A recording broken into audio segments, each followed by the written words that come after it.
How to connect MetaTrader 5 to TradingView. So hello guys and welcome back to today's video.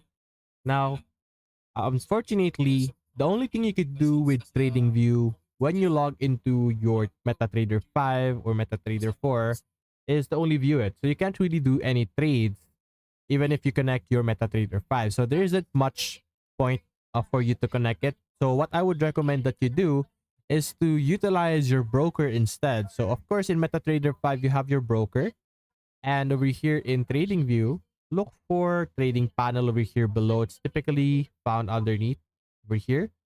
So simply select trading panel and you should be able to see all the different brokers that you are able to connect with our trading view over here. So simply choose a specific trading view that you are utilizing with your MetaTrader 5 over here.